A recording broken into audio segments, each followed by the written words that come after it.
இப்ப நாம் தமிழர் கட்சியில இருந்து ஒரு முக்கிய புள்ளிகள்லாம் வெளியில போறாங்க, அதுக்கான காரணம் என்ன? கட்சி விட்டு வெளியேறி அவங்க கட்சி மீது சேற்றவாதி பூசுறாங்கன்னா அவங்களுக்கு உள்நோக்கம் இருக்கு அப்படின்னு புரிஞ்சுக்கணும். ஏன்னா அவர் பேசுறதுக்காக தான் அவர் மேல வழக்கு தொடுக்கப்பட்டு இப்ப சிக்கல் இருக்கு. அதனால போற போக்கில் என்ன வேணாலும் சொல்லிட்டு போறான். 100 கோடி வாங்கினாங்க, 1000 கோடி வாங்கினாங்க, 2000 கோடி வாங்கினாங்க. ஆனா அது அடிப்படை இருக்கணும் இல்ல. பணம் தான் பிரதானம்னா நாம் தமிழர் கட்சி இந்த இடத்துக்கு வர வேண்டிய அவசியம் இல்லை. ஆனா அண்ணன் திருமாவே சொல்றாரு, அமித்ஷா பிறந்த நாள் சொல்லிட்டு எனக்கு கூப்பிட்டு வாழ்த்துனாரு. மத்திய தொடர்வண்டித்துறை அமைச்சர் என் வீட்டுக்கே திருமணத்தை கலைப்பு கொடுத்தாரு. அது அரசியல் மாண்பு இல்லையா? அப்ப அவரு பண்ணா அரசியல் மாண்பும் நாங்க பண்ணா மட்டும் அரசியல் நோக்கமா? எந்த தமிழ் தாய் வாழ்த்த மனோன்மணியம் சுத்தனார் எழுந்தாரோ அவர் பேரக்கூடிய பல்கலைக்கழகத்தை தமிழ் 3வது தலைப்பு. அது குறித்து தமிழ்நாட்டோட முதலமைச்சர் கண்டித்தாரா? வாய் திறந்தாரா? தொடர்ச்சியா முதல்வர் கர்நாடக முதல்வர் சந்திக்கிறதும் கடிதம் எதிர்த்துமா இருக்கிறாருல்ல. இதெல்லாம் ஒரு கண்துடைப்பு. போராடி பெற்ற குறைந்தபட்ச உண்மையும். தாவேக ஆட்சி அமைஞ்சு கிட்டத்தட்ட ஒரு 75 நாட்கள் ஆகுது. இந்த ஆட்சி மக்களுக்கு மாற்றமா இல்ல இது ஏமாற்றம்? இது ஏமாற்றம், அதை விட கொடிய நாற்றம் அப்படின்னு பார்க்கலாம். நம்ம பண்ணை இயற்கை அங்காடி 100% இயற்கை வேளாண் தயாரிப்பு. டிஎன் மீடியா பார்வையாளர்களுக்கு வணக்கம். இன்றைய சிறப்பு விருந்தினராக நம்மோடு இணைந்திருப்பவர் நாம் தமிழர் கட்சியின் இடும்பவனம் கார்த்திக் அவர்கள். வணக்கம். வணக்கம். நல்லா இருக்கீங்களா? ஓகே. இப்ப நாம் தமிழர் கட்சியில இருந்து ஒரு முக்கிய புள்ளிகள்லாம் வெளியில போறாங்க, அதுக்கான காரணம் என்னங்க? ஒரு இயக்கம் அப்படின்னா அதுல இருந்து சில பேர் வெளில போறது, பல பேர் உள்ள சேருது. அதை தவிர்க்க முடியாது. அது இயல்பான ஒரு அமைப்பு முறை தான். திராவிட கழகத்திலேருந்து அண்ணாவும் கருணாநிதியும் வெளியேறாங்க. வெளியேறி திராவிட முன்னேற்ற கழகம்னு ஆரம்பிச்சாங்க. அதனால திராவிட கழகம் அதோட வீழ்ந்துடல. திராவிட முன்னேற்ற கழகத்துல பின்னாட்கள்ல எம்ஜிஆர் வெளியேறினாரு. அதுக்கு பிற்காலத்துல வைகோ வெளியேறினார். இப்படி ஒரு இயக்கம்னா அதுல இருந்து பல பேர் வெளில போவாங்க, பல பேர் சேருவாங்க. அது ஒரு அமைப்போட நடைமுறை கூட புரிஞ்சுக்கலாம். எந்த இயக்கங்களும் பிளவுபடாம இருந்தது இல்லை. கம்யூனிஸ்ட் இயக்கங்கள், இஸ்லாமிய இயக்கங்கள், திராவிட இயக்கங்கள் அப்படின்னு இருக்கு. அதனால ஒரு கட்சி இலக்கு நோக்கிய பயணத்துல, கொள்கை கோட்பாட்டுல, எடுத்து வைத்த நிலைப்பாட்டுல சமரசம் பண்ணாம போகுதா அப்படின்னு பார்க்கணுமே ஒழிய தனிப்பட்ட ஆட்கள் போறாங்க வர்றாங்கிறது இயல்பான ஒண்ணுதான். அது பலவித காரணிகள் இருக்கலாம். அவங்க வெளியேறி போறாங்க அப்படின்னா அவங்களுக்கு இன்னொரு இயக்கத்தின் மீது ஒரு நாட்டம் வந்திருக்கலாம். இல்ல இந்த இயக்கத்துல நமக்கான அங்கீகாரம் கிடைக்கல அப்படின்னு நினைக்கலாம். இல்ல பொருளியல் காரணங்களா இருக்கலாம். இல்ல அரசியல் மீது ஒவ்வாமை இருக்கலாம்.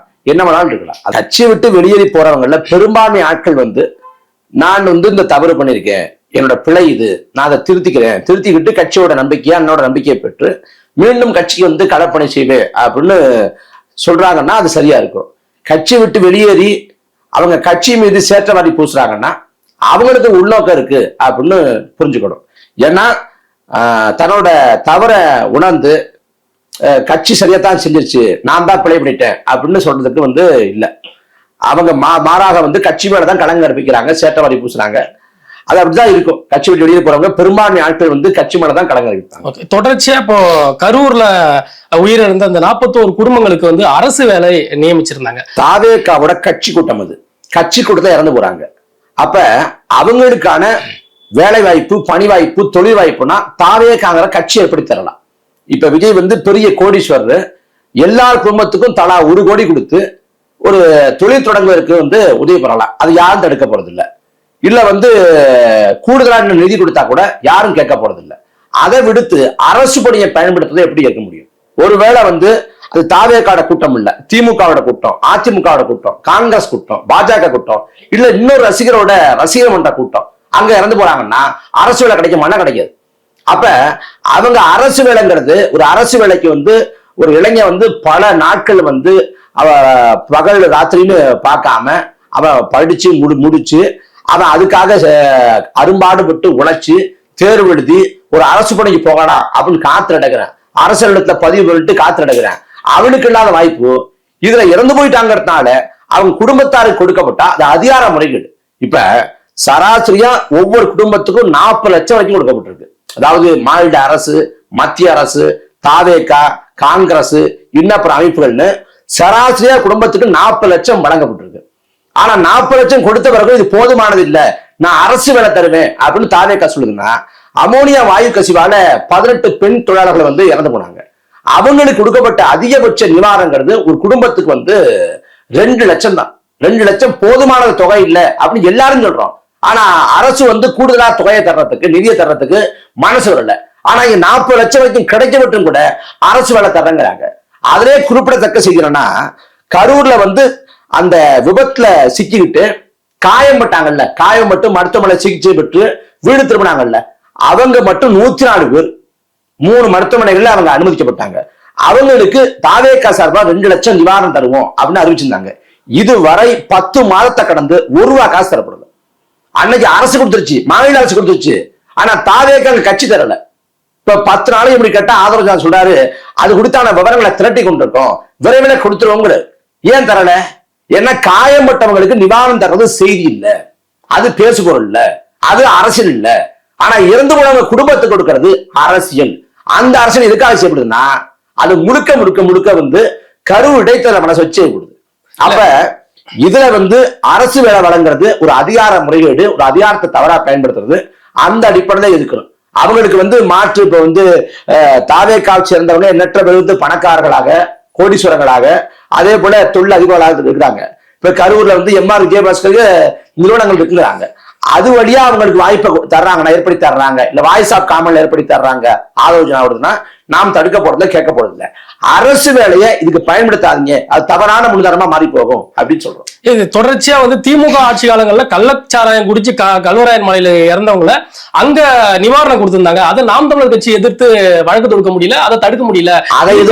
அதை எதிர்த்து நாம் தமிழர் கட்சி அன்றைக்கு பேசியது கடுமையா நம்ம எதிர்த்து பேசணும்.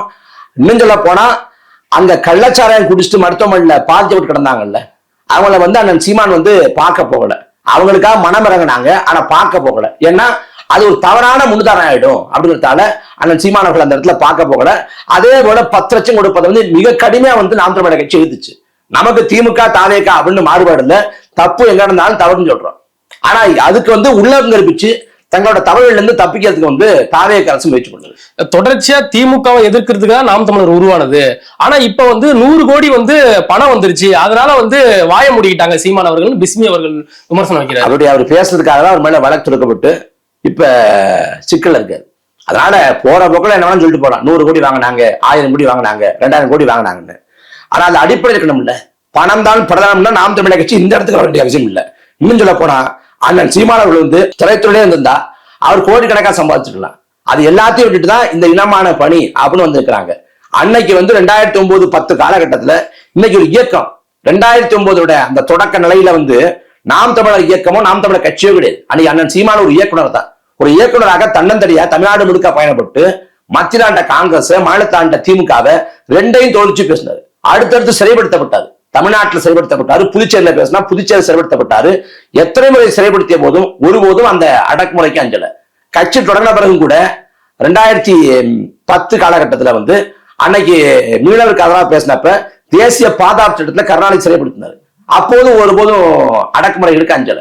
இப்படி அடக்குமுறை, ஒடுக்குமுறை எதுக்குமே அடிபணியாம, பேரத்துக்கு வந்து சமரசம் பண்ணாம, கொண்ட கொள்கை ஏற்றுக்கொண்ட நோக்கம்னு போற அண்ணன் சீமானோட தனித்துவத்தை சீர்குலைக்கிறதுக்கு கலைப்படப்படக்கூடிய அவதூறுகள் தான் இது போன்ற மனிதமான பரப்புரை. இல்ல, இப்ப திருமணங்கள்ல வந்து ஸ்டாலின் அவர்கள் சீமான் அவர்கள் சந்திச்சுக்கிறதும், உதயநிதி அவர்கள் ஸ்டாலின் சந்திச்சுக்கிறதும் ரொம்ப இணக்கமா கொஞ்சம் கொலாவுறாங்க அப்படின்ற விமர்சனங்கள் வைக்கப்படுது. எந்த கட்சி தலைவரை பார்த்தா அண்ணன் சீமான் அவர்கள் வந்து பேசாம மூஞ்சி திருப்பிட்டு போறாங்க. எல்லாரோடையும் அன்பு பாராட்டுறாங்க, அரசியல கடந்த அந்த மாண்பை கடைபிடிக்கிறாங்க, நாகரீகத்தை கலந்துறாங்க.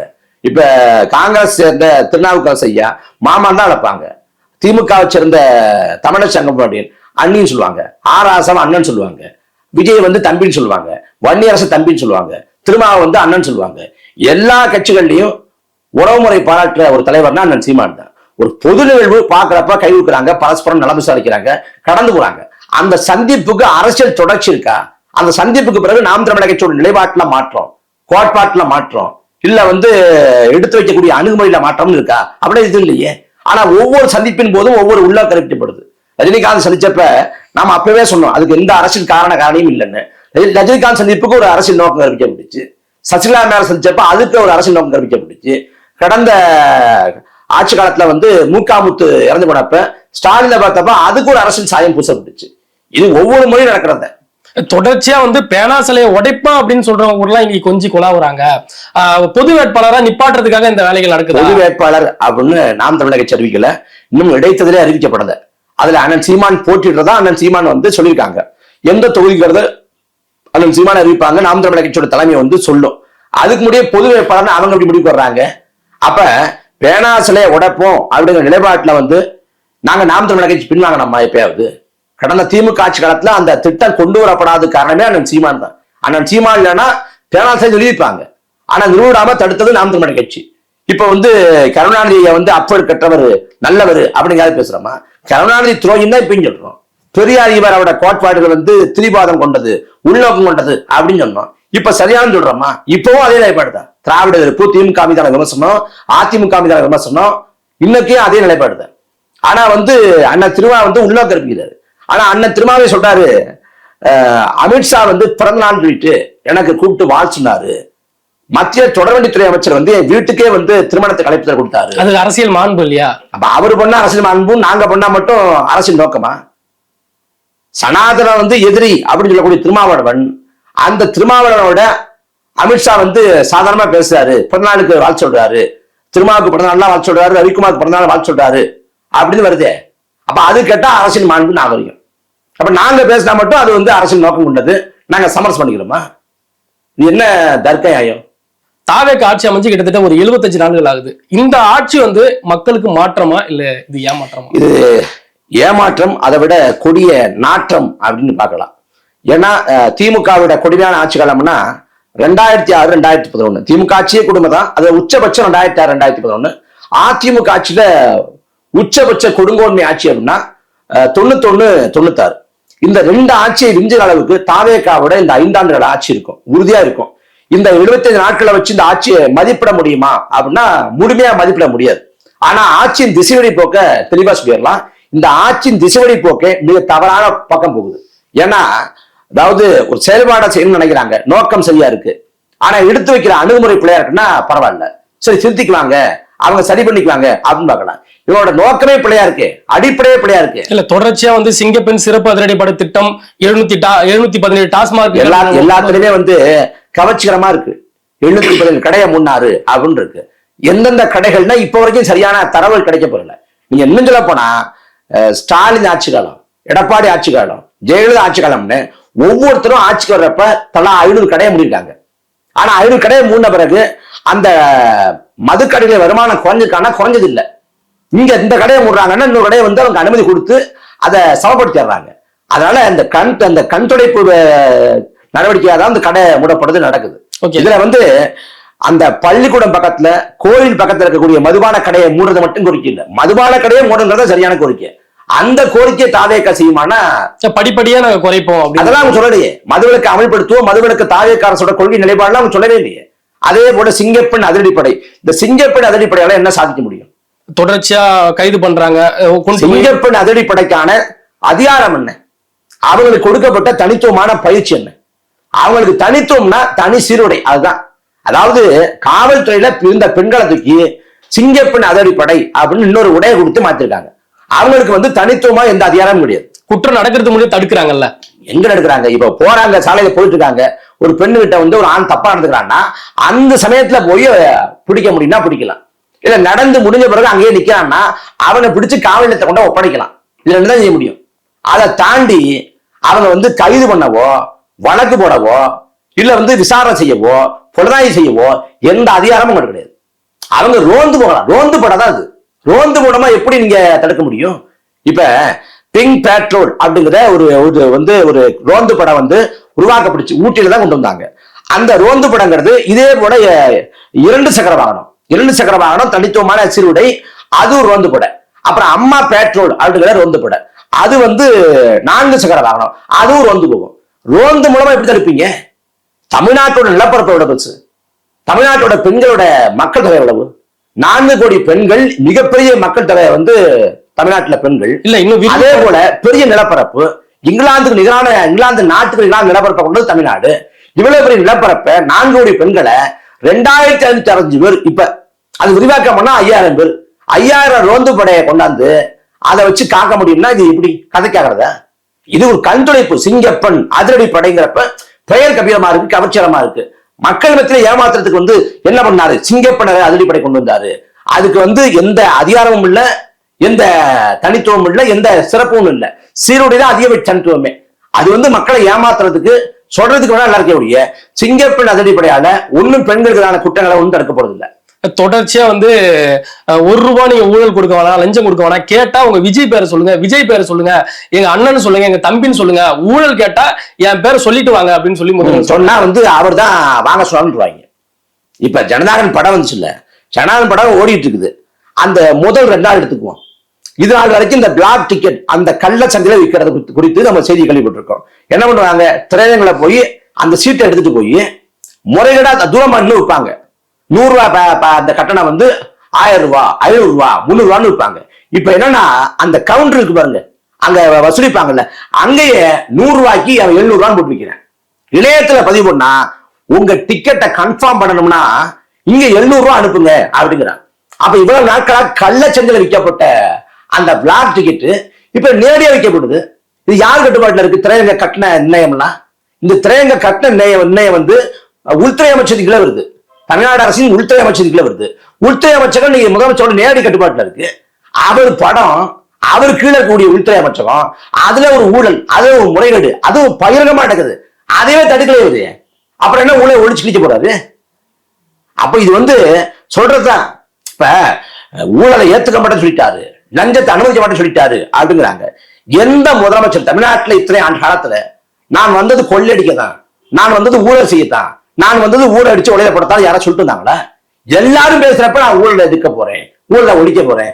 கெஜ்ரிவாலே எப்படி வந்தாரு, ஊழலை ஒழிக்க போறேன். அது கட்சியை ஊழல் வழக்கில் சிக்கிக்கிட்டு ஒண்ணுலாம் போச்சு. இல்ல, பதவி ஏற்றதுக்கு அப்புறம் நீங்க ஊழல் கொடுக்காதீங்க, லஞ்சம் கொடுக்காதீங்கன்னு ஒரு போல்டா ஒரு முதல்வர் சொல்ல முடியாது. யார் கொடுங்க சொல்லுவா, கொடுக்காதீங்க சொல்லுவாங்க. செயல் வடிவம் என்ன? பேசுறப்ப லஞ்சத்தை எதுக்குறேன், ஊழல் இருக்குன்னு சொல்லுவாங்க. செயல் வடிவம் என்ன? செயல் வடிவத்துல அதே ஊழல், அதே லஞ்சம், அதே லாவணியம் அப்படியே இருக்குல்ல. அது எந்த மாற்றம் பண்ணல. கடந்த காலத்துல ஊழல் செஞ்ச ஊழல் பேர் வடிக்கிறப்பறம் நீங்க தாவேகள் சேர்த்துக்கிறீங்களே. விஜயபாஸ்கர், எம்ஆர் விஜயபாஸ்கர், அம்பாசமுத்திரத்துல வெற்றி பெற்ற இசைக்கு சுப்பையா, அவங்க வாக்கு காசு தரலையா, பசுப்பொருள் தரலையா? அவங்க எப்படி தாவேகள் சேர்த்துக்கிட்டீங்க? திமுக அதிமுக வாக்கு காசு கொடுத்து நீங்க சொல்றீங்க. வாக்கு காசு கொடுத்துனா இசைக்கு சுப்பையா கொடுத்தாரா இல்லையா? அந்த விஜயபாஸ்கர் கொடுத்தாரா இல்லையா? எம்ஆர் விஜயபாஸ்கர் கொடுத்தாரா இல்லையா? அதிமுக ஆட்சி, எடப்பாடி பழனிசாமி ஆட்சி ஊழல் ஆச்சுன்னா, எடப்பாடி பழனிசாமி ஆட்சியில அமைச்சர்களாக இருந்த 8 அமைச்சர்கள் வந்து நீ தாவேகால் இருக்கிறாங்க. கடம்பூர் ராஜு, விஜயபாஸ்கர், எம்ஆர் விஜயபாஸ்கர், திருச்சி வளர்மதி, உடுமலை ராதாகிருஷ்ணன், வெள்ளம்பட்டி நடராஜன், இப்படி 8 அமைச்சர்கள். சிடி நிர்மல்குமார் அவர் என்ன சொல்றாரு அப்படின்னா, அவங்க கட்சியில வந்தாலும் அவங்க மேல ஊழல் கரை அப்படியே இருந்தாலும் நாங்க நடவடிக்கை எடுப்போம், வழக்கு பதிவு பண்ணுவோம் அப்படின்றாருல. ஊழல் வழக்க நீங்க முடிச்சுட்டு வாங்க, உங்க மேல இருக்கக்கூடிய ஊழல் வழக்க முடிச்சுட்டு வாங்கன்னு சொன்னா குறைந்தபட்சமான தார்மீகம் இருக்கு. வழக்கு அப்படியே இருக்கு. அவன் வந்து தாவேகா வந்தா தமிழ்நாடு லஞ்ச ஒழிப்புத்துறை விஜயபாஸ்கரையும் எம்ஆர் விஜயபாஸ்கரையும் குற்றவாளிக்கு உள்ளேத்தி தண்டனை வைத்திருமா? குறைந்தபட்சமான அந்த அரசியல் அதிகாரம் தலையீடு இருக்காதா? அதிகார தலையீடு இருக்காதா? திருவைகுண்ட எம்எல்ஏ மேல ஒரு பெண் வந்து பாலியல் புகார் கொடுத்து இதுவரைக்கும் கைது பண்ண முடியல. ஏன் கைது பண்ணல? சம்பந்தப்பட்ட பெண்ணை கட்சி பண்ணிக்கிறீங்க. உங்க கட்சி சேர்ந்த ஞானசுந்தரிங்கிற வழக்கறிஞர் வந்து அந்த அரசு வழக்கறிஞர் நியமனத்துல வந்து 5 லட்சம் தொடங்கி 20 லட்சம் வரைக்கும் பேரம் பேசப்பட்டுச்சு. பல கோடி லஞ்சம் ஊழல்ங்கிறாங்க. அந்த ஞானசுந்தரியை கட்சி பண்ணிக்கிறீங்க. அப்ப நீங்க வந்து விஜயபாஸ்கருக்கும் எம்ஆர் விஜயபாஸ்கருக்கும் தண்டனை பெற்று கொடுப்பீங்களா? நம்பகம் இருக்காதெல்லாம். ஏன் கட்சி சேர்த்துக்கணும்? முதல்ல ஏன் சேர்க்கணும்? இவங்க தானே வந்து இந்த அரசு கஜானாவை காலி பண்ணாங்க, இவங்க தானே ஊழல் பண்ணாங்க, இவங்க தானே எல்லா துறையும் காலி பண்ணாங்க, இவங்க தானே பாட்சி பண்ணிட்டு வாங்கினாங்க. அவங்கள கட்சியை சேர்த்துக்கிட்டு எப்படி ஊழலுக்கு தான் ஆட்சி தர முடியும்? அப்ப அடிப்படை தர்க்கம் இல்லாம இருக்கு. ஓகே, இப்ப நீட்டு தேர்வுல தாவேகாவோட நிலைப்பாடு எப்படி இருக்குது? நீட் தேர்வை பொறுத்த வரைக்கும் அவங்க என்ன சொல்றாங்க, நாங்க நீட் தேர்வை எதிர்க்கிறோம்ங்கிறாங்க. எதிர்க்கிறோம்னு பேச்சளவு சொல்றாங்க. இப்ப டெல்லியில வந்து நீட் தேர்வுல வந்து விலக்கு கட்டு போராடல, நீட் தேர்வு வேண்டான்னு போராடல. நீட் தேர்வுல குளறுபடி குழப்பம், அதுக்கு நீதி விசாரணை தேவை. அது தொடர்புடைய தர்மேந்திர பிரதான் பதவி விலகணும். அதில் பாதிக்கப்பட்ட குடும்பத்தாருக்கு தலா 1 கோடி இழப்பீடு தரணும். இதுதான் முதன்மையான கோரிக்கைகள். இந்த கோரிக்கை வச்சு அவங்க போராடுறாங்க. தமிழ்நாட்டுல போராட்டம் வேற மாதிரி நடக்குது. இங்க நீட் தேர்வு வேண்டாம் அப்படிங்கிற போராட்டம் நடக்குது. அடிப்படையில் நீட் தேர்வுங்கிறது ஒற்றை தகுதி மற்றும் நிலை தேர்வு. இந்தியா முழுக்க பாக்குறப்ப எல்லாமே ஒவ்வொரு மாநிலமும் ஒரு தேசிய இனத்தோட தாயகம் தேசம். ஒவ்வொரு மாநிலத்துக்கும் ஒவ்வொரு உணவு வேற, உடை வேற, கலாச்சாரம் வேற, வாழ்வியல் வேற, பூகோளம் வேற, எல்லாமே மாறுபடுது. மொழி, இலக்கியம், கலை எல்லாம், பண்பாடு எல்லாம் மாறுபடுது. அப்படி இருக்கிறப்ப இந்தியா முழுக்க ஒரே மாதிரியான கற்றல் வாய்ப்புகளும் இல்லை, கற்றல் வாய்ப்புகளும் வசதிகளும் இல்லை. இன்னும் சொல்ல போனா ஒரே மாநிலத்திலேயே ஒரே மாதிரியான கற்றல் வாய்ப்புகள் இல்லை. ஏழை பிள்ளைகளுக்கு ஒரு மாதிரி, பணக்கார பிள்ளைகளுக்கு ஒரு மாதிரி, கிராமப்புற பிள்ளைகளுக்கு ஒரு மாதிரி, நகர்ப்புற பிள்ளைகளுக்கு ஒரு மாதிரி இருக்கு. அப்ப இந்தியா முழுக்க ஒற்றை தகுதி உடைத்தல்வி எப்படி சாத்தியம்? நான் 1ஆவது தொடங்கி 12வது வரைக்கும் படிப்பேன். 12வது படிச்ச மதிப்பெண்ணை கொண்டு நான் மருத்துவத்துக்கு போக முடியாது. மாறாக 12வது குடிச்ச பிறகு 6 மாசம், 1 வருஷம், 2 வருஷம்னு நீட் கோச் சென்டருக்கு போய் அங்க லட்சங்களை கொட்டி அழுது அதுல படிச்சு நான் பெறக்கூடிய மதிப்பெண்ணை கொண்டுதான் நான் மருத்துவம் படிக்க முடியும்னா, அப்ப 12 வருஷ பள்ளிக்கூட மதிப்பெண்ணுக்கு என்ன வேலை அப்படின்னு கேள்வி வருது. தமிழ்நாடு அரசை பொறுத்த வரைக்கும் நீட்டு விலக்கு அப்படின்னு கடந்த காலத்தையே பேசினாங்க. அதுல தமிழக சட்டமன்றத்துல இந்தியாவுடைய எந்த மாநிலத்தையும் இல்லாத வகையில 3 முறை நீட் விலக்கு கேட்டு தீர்மானம் போடப்பட்டிருக்கு. இந்தியாவில் வேற எந்த மாநிலத்திலும் நீட் வேண்டாம் அப்படின்னு போராட்டம் நடக்கல, தமிழ்நாட்டில் நடந்திருக்கு. ஏன்னா இந்தியாவிலே மருத்துவ கட்டமைப்பு, சுகாதார கட்டமைப்பை வலிமையாக கொண்டிருக்கக்கூடிய மாநிலங்கள்ல தமிழ்நாடு முதன்மையானது. அதுல அதிகப்படியான மருத்துவ கல்லூரிகள், மருத்துவமனைகள் தமிழ்நாட்டில் இருக்கு. அப்ப அந்த மருத்துவமனைகளுக்கு வடநாட்டுக்காரங்க வந்துருவாங்க. அப்ப அந்த மருத்துவ கட்டமைப்பை பாதுகாக்கணும்னா நீட் தேர்வு வேண்டாம்னு மக்கள் போராடுறாங்க. நீட் விலக்கு கேட்டு தமிழ்நாடு சட்டமன்றத்தில் தீர்மானம் போடப்பட்டிருக்கு. அதுக்கு ஜனாதிபதி ஒப்புதல் கொடுத்துட்டா நீட்டு விலக்கு சாத்தியப்பட்டுரும். நீட் தடை இல்லைனா கூட, நீட்டு சட்டமே திரும்ப பண்ணலாம் கூட, குறைந்தபட்சம் தமிழ்நாட்டுக்கு விலக்கு கிடைச்சிடும். ஜனாதிபதி கையெழுத்து போடணும். அதுக்கு போராட்டம் வெடிக்கணும். அது கட்சி போராட்டமாக, இயக்க போராட்டமா இருந்தா அது விலக்கு சாத்தியப்படாது. அது பொதுமக்கள் போராட்டமா மாறணும். ராஜ்மோகன் சொல்றாரு, நீட் எதிர்ப்புக்கு நாங்க நிக்கிறோம், மாணவர் கூட துணை நிக்கிறோம், கடிதம் எழுதும், தொடர்ச்சியா போராடுவோம் அப்படின்னு. அந்த பால நிலத்தில் நடைபெற்ற போராட்டத்துல மாணவர்கள் ராஜ்பவன் வச்ச கோரிக்கை மெரினா கடற்கரையை திறந்து விடுங்க, இதே மெரினா கடற்கரையில ஜல்லிக்கட்டு நடப்பது சாத்தியமே இல்லை என்று சொல்லப்பட்டப்ப மாணவர்களும், இளைஞர்களும், பொதுமக்களும், பெண்களும் போராடி ஜல்லிக்கட்டு நடத்த வாய்ப்பு ஏற்படுத்தி கொடுத்தாங்க. இப்ப அதே போல நீங்க நீட்டு விலக்குக்கு இந்த ஜல்லிக்கட்டு போராட்டம் போல மெரினா கடற்கரையில போராடுவதற்கு ஒரு வாய்ப்பு ஏற்படுத்தி கொடுங்க. அன்னைக்கு ஜல்லிக்கட்டு போராட்டம் நடந்தப்ப முகத்துல கைக்குட்டையை கட்டிக்கிட்டு அந்த கூட்டத்துல பங்கேற்று மறைமுகமாக ஆதரவு தெரிவிச்சவர் விஜய். அதே போல வாய்ப்பை கொடுங்க கேட்கிறாங்க. அது அரசு தருமா? மெரினா கடற்கரைக்கு பூட்டை போட்டு அந்த பக்கம் யாரும் போகக்கூடாது, கருப்பு சட்டை போட்டு வந்தான்னா அவனை கண்காணிங்க அப்படின்னு சொல்லிவிட்டு இந்த பக்கம் எங்கெங்க போராட்டம் வெடிக்கிற மாதிரி இருக்கோ அங்க எல்லாம் போராட்டத்தை ஒடுக்குங்க, பள்ளிக்குள்ள கல்லூரிக்குள்ள புகுந்து மாணவர்களை கைது பண்ணுங்க அப்படி உத்தரவிட்டுட்டு பால நிலத்தை போடக்கூடிய மாணவர்கிட்ட புரட்சி வாழ்த்துக்கள் ராஜ்பவன் சொன்னா இது அயோக்கியம் இல்லையா? இது ரெட்டை இடம் இல்லையா? அவன் பாஜக நடுங்குறான், அவன் பயப்படுறான், என்னால புரிஞ்சுக்க முடியுது. ஏன்னா அவன் நீட்டை ஏத்துக்கிறான், இந்த போராட்டங்களை விரும்பல. நீ நீட்டை நான் ஏத்துக்கல, அனிதாவோட மரணம் என் தங்கச்சி வித்யாவோட மரணத்துக்கு இணையானது அப்படின்னு விக்ரவாண்டி மாநாட்டுல விஜய் பேசிவிட்டு அதே நீட்டுக்கு தான் இங்க போராடுறப்ப அது குறித்து வாய் திறக்காம போராடுறவங்களை ஒடுக்கிறாரு விஜய்னா இது யாருக்கானவரு? இதே வினாத்தாள் கசிவால இந்தியா முழுக்க 15 பிள்ளைகள், தமிழ்நாட்டுல 4 பிள்ளைகள் இறந்து போயிருக்கு. அந்த பிள்ளையோட சாவுக்கு ஒரு இரங்கல் அறிக்கை கொடுத்தாரா விஜய்? எதையும் செய்யலையே. அப்புறம் என்ன செய்யக்கூடாது? ஒப்புக்கு கூட செய்யாத ஒருத்தர் எப்படி உளமாற செய்யக்கூடாது? இப்ப மனோன்மணியம் சுந்தர பல்கலைக்கழகம் இருக்கு நெல்லையில, அதுல தமிழ் தாய் வாழ்த்து 3வது இடத்துக்கு தள்ளப்படுது. எந்த தமிழ் தாய் வாழ்த்த மனோன்மணியம் சுந்தர பல்கலைக்கழகம் எழுந்தாரோ அவர் பேரக்கூடிய பல்கலைக்கழகத்தை தமிழ் 3வது தள்ளப்படுது. அது குறித்து தமிழ்நாட்டோட முதலமைச்சர் கண்டித்தாரா? வாய் திறந்தாரா? யாரு இதுக்கு உத்தரவிட்டதுன்னு பார்த்தா ஆளுநர் அருளேக்கருங்கிறாங்க. அப்ப கொளத்தூர்ல கொத்து புரோட்டா போட்டேன்னு சொல்றவரு ஆளுநரை ஆளு புரோட்டா போட வேண்டியதானே? ஏன் வாய் திறக்கல? உள்துறை அமைச்சரும் கட்டாயப்படுத்துது வந்தே மாதரம் பாடல ஒலிக்கு செல்லுது. வந்தே மாதரம் பாடல் ஒரு மதச்சார்பு கொண்ட பாடல். அதை முதலமைச்சர் கண்டிச்சாரா? மத சார்பு இன்மை, மத சார்பற்ற சமூக நீதி என் கோட்பாடுன்னு சொல்லக்கூடிய விஜய் கண்டிச்சாரானா? கண்டிக்கல. இப்ப 3வது இடத்துக்கு தமிழ் தள்ளப்படுது, அதையும் கண்டிக்கல. அதே போல கோயம்புத்தூர்ல, மதுரையில மெட்ரோ நிராகரிக்கப்படுது. இல்ல மெட்ரோ மேல இப்ப நாம் தமிழக கட்சி மெட்ரோ திட்டத்தின் மீது ஒரு மாற்று பார்வை, மாற்று கருத்து உண்டு. அதனால பெரிய பயன் இல்லைங்கிற மாதிரி கூட பெரும்பான்மை மக்கள் பயன்படுத்துற மாதிரி இல்ல. அதனால நம்ம ஏற்படக்கூடிய இழப்பு தான் அதிகங்கிற ஒரு கருத்தை நாம் தமிழக கட்சி வைக்குது. இப்ப தாவேகா நிலைப்பாடு என்ன? மெட்ரோவை ஏற்கிறீங்களா இருக்கிறீங்களா? ஏற்கிறீங்கன்னா அந்த நிராகரிப்பை கண்டிக்கல. ஆளுநர் பேசுறப்ப நான் ஆய்வு பண்ணுவேன் கிடையாது, ராஜ்பவன்ல கோரிக்கை மனு கொடுங்க கிடையாது. அப்ப ஆளுநரோட இந்த அத்துமீறல் பேச்சை ஏன் கண்டிக்கல? அப்ப பாஜகவை கொள்கை எதிரி என்று பேசிவிட்டு பாஜக மூச்சு கூட வர மாட்டேங்குது தாவேகா. தொடர்ச்சியா காவேரி முல்லை பெரியார் சிக்கல்ல ஏதாவது தாவேகா அரசு ஏதாவது ஆதரவு தெரிவிக்குதா இல்ல பேசுது? காவிரி சிக்கலை பத்தி அடிப்படை புரிதலே இல்லை. அதனாலதான் அவங்க பேச்சுவார்த்தை அப்படிங்கிற இடத்துக்கு போனாங்க. பேச்சுவார்த்தை மூலமாக காவிரி சிக்கலை தீர்க்க முடியாதுங்கிற ஏறக்குறைய 40-50 ஆண்டுக்கு முன்னாடி ஏற்பட்டுச்சு. 1974 காலகட்டத்திலேயே பேச்சுவார்த்தை மூலமா காவிரி சிக்கலை தீர்க்க முடியாதுங்கிற வந்து நடுவர்மன்ற கோரிக்கை வைக்கிறாங்க. நடுவர்மன்ற கோரிக்கை 74 வச்சு எப்ப நிறைவேற்றப்படுதா 90 பிபிசி ஆட்சி காலத்துல பேச்சுவார்த்தை மூலம் தீர்க்க முடியாதுங்கிற நிலை எட்டி தான் தண்ணீர் தகராறு சட்டத்தின்படி நடுவர்மன்றம் அமைக்கப்படுது. நடுவர்மன்றம் அமைக்கப்பட்டு 91 இடைக்கால தீர்ப்பு 205 டிஎம்ஸ் தண்ணீர் தமிழ்நாட்டுக்கு தரணுங்கிறாங்க. அப்புறம் இறுதி தீர்ப்பு 2007 192 டிஎம்ஸ் தமிழ்நாட்டு தரணுங்கிறாங்க. அப்புறம் அதையும் உச்சநீதிமன்றம் குறைச்சு 177.25 டிஎம்சி. இந்த 177.25 டிஎம்சிய ஒரு மாதத்துக்கு எவ்வளவு தரணுங்கிற கணக்கு இருக்கு. ஆனா அது எதையுமே கடைபிடிக்காம நான் வந்து இஷ்டப்பட்டா தருவேன், அதிகப்படியே மழை பொழிஞ்சுன்னா தருவேன், இல்ல தரமாட்டேன் அப்படின்னு அடாவடித்தனம் பண்ணுது.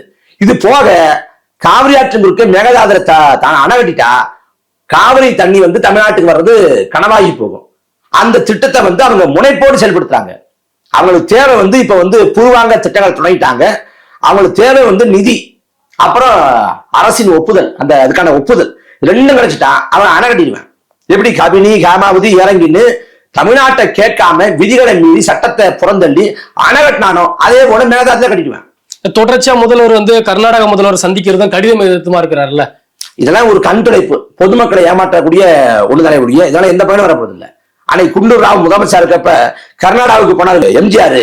அதே போல இன்னைக்கு வந்து சிவகுமார் காலத்துல விஜய் வந்து போறாரு அப்படின்னு ஒரு பேச்சு வரும். அவர் என்ன பண்ண முடியும்? கர்நாடகா போனாரு, முதலமைச்சரை பேசினாரு, பேசி பார்த்தாரு, கெஞ்சி பார்த்தாரு, கொடுக்க மாட்டேங்கிறார் சிவகுமார். அவர் என்ன பண்ணுவார்? விஜய் பாவம் அப்படின்னு ஒரு தோற்ற விபத்தை ஏற்படுத்தினே ஒழிய அதை தாண்டி ஒரு பயனும் இல்லை. இந்த அவர் ஒருவேளை கர்நாடகா போறாருன்னா அதன் மூலமாக தாவேகாவுக்கு அரசியல் பிம்பத்தை கட்டமைக்கலாம், விஜய்க்கு ஒரு பிம்பத்தை கட்டமைக்கலாம். அதை தாண்டி தமிழ்நாட்டுக்கோ இல்ல தமிழ்நாட்டு விவசாயிகளுக்கோ எந்த பயனும் இல்லை. இன்னும் சொல்ல போனா சட்டபூர்வமா எல்லாவித நியாயங்களும் நம்மகிட்ட இருக்கப்ப நம்ம பேச்சுவார்த்தை போனோம்னா அது இறங்கி போறது போராடி பெற்ற குறைந்தபட்ச உரிமையும் தாரையாக்குற கொடுஞ்சலாகி போகும். தொடர்ச்சியா வந்து கனிம வளங்கள்ல கேரளாவுக்கோ அண்டை மாநிலங்களுக்கோ கொண்டுட்டு போக கூடாது அப்படின்னு சொல்லிட்டு முதல்வர் இன்னைக்கு ஒரு தீர்மானம் கொண்டு வந்து. இல்ல இப்ப ஏற்கனவே அதானேங்கிறது. ஏற்கனவே கனிமவள கொள்ளையை வந்து கொண்டு போறது வந்து சட்டப்படி தவறு தானே.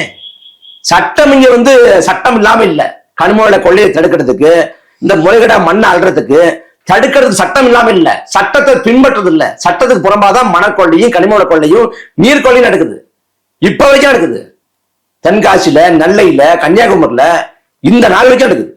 அதை ஒன்றும் தடுத்துமே தெரியலையே. தமிழ்நாட்டு ஊடகங்கள் பேசாதப்ப கேரளா ஊடகம் பேசுது. கேரளா ஊடகம் பேசி காசை வாங்கிட்டு வர்றாங்க. வெறும் தடுக்காம வெறும் சட்டம் மட்டும் சட்டம் ஏற்கனவே இருக்கு. ஏற்கனவே சட்டங்களை வந்து திமுக பின்பற்றல, அதிமுக பின்பற்றல. தாவேக அரசு சட்டத்தை போட்டு பேசாம இருக்கும். இல்ல தொடர்ச்சியா இது கேரளா முதல்வர் பயந்து கடிதம் எல்லாம் அனுப்புறாருல்ல, இப்போ அதை நீங்க மறுபரிசீலனை என்ன பண்ணணும் அப்படின்னு அவர் கடிதம் அனுப்புவாரு. ஆனா தமிழ்நாட்டு நிலைமை என்ன? மணக்கொலை நடக்குதா இல்லையா? கனிமூல கொலை நடக்குதா இல்லையா? நடந்துதான் இருக்குது. ஓகே, பல்வேறு கேள்விகளுக்கு பதிலளிச்சிருக்கே. நன்றி.